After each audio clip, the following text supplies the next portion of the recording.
car la Russie est un instrument pour la libération de l'Afrique. Très important.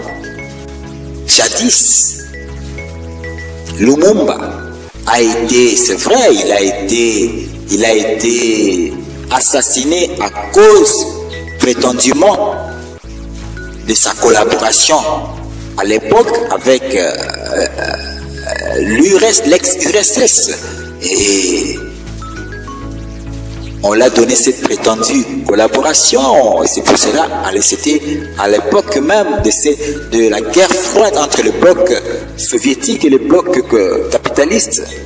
Et la CIA avait, n'est-ce pas, concocté cet assassinat avec la Belgique pour assassiner Lumumba, soi-disant qu'il avait eu à collaborer avec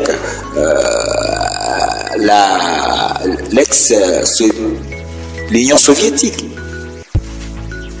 Voyez-vous, mais Dieu, maintenant, il utilise la Fédération de Russie, car ils sont un instrument entre les mains de Dieu.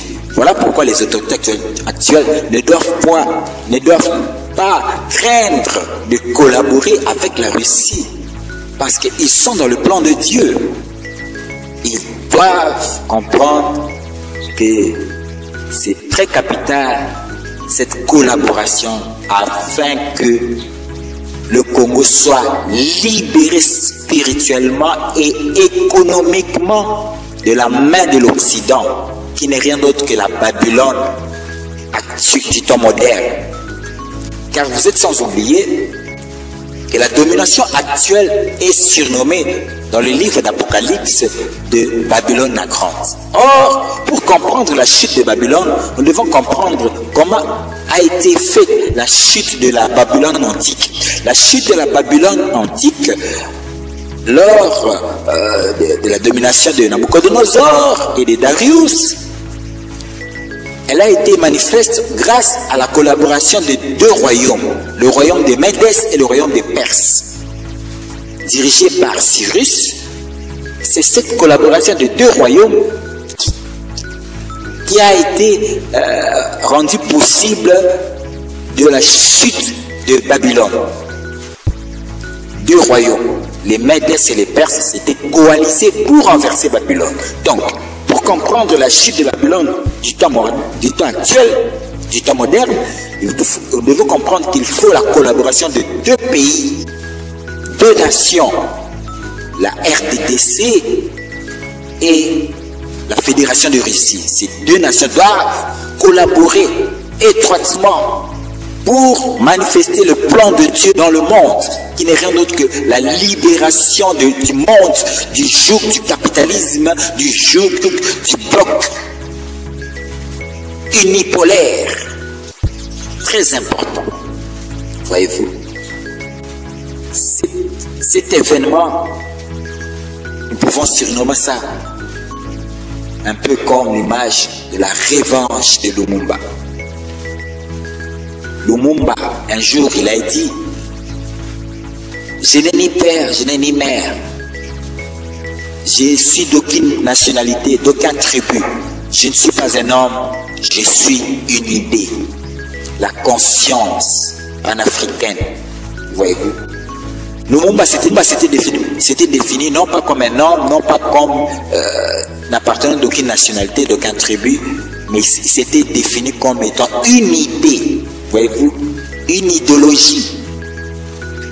Et c'est ça, cette idéologie divine, de se manifester pour libérer le peuple captif de la Babylone du temps moderne.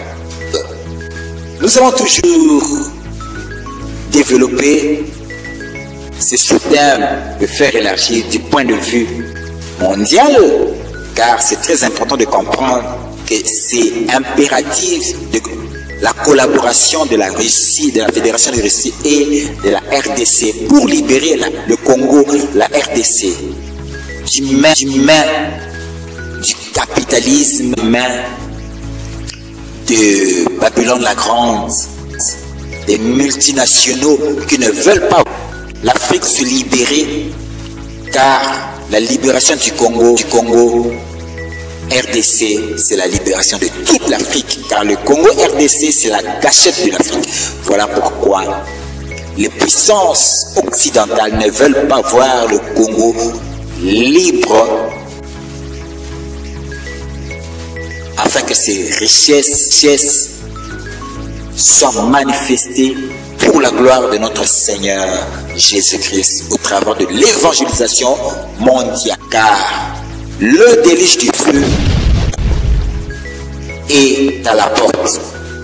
Le déluge du feu, la troisième guerre mondiale, pointe à l'horizon. Voilà pourquoi il faut que l'Afrique fasse sa mission ultime du salut de toute l'humanité au travers de l'évangélisation avant que ce grand déluge du feu se manifeste dans le monde. Voilà pourquoi il est impératif que l'Afrique soit libérée, car l'Afrique a une mission du salut de toute l'humanité au travers de l'évangélisation de la parole de Dieu.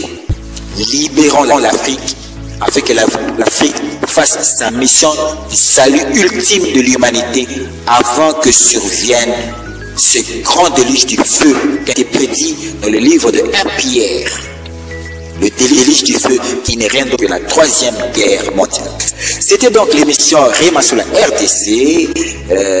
Si vous avez aimé cette émission, sachez qu'il y a eu des héros de l'ombre pour la réalisation de cette émission, pour l'avancement de cette émission. Là, je vois du côté de la fondation Fatih Beton Bikrouche, Maman Mélanie Kabanga, maman présidente de la fondation. Je vois aussi Kichwangazi, Gilet Tempête du désert, pourquoi pas, maman présidente de Agir pour le Congo, Carole Aguito. Je salue Chiki Kasusula Amayoko, Olivier Kasusula, je salue Françoise Kasusula, Dédé, Denise Kasusula. Je salue pasteur Gilles Bazola de l'église Cochet. Je salue Nel Mochipai.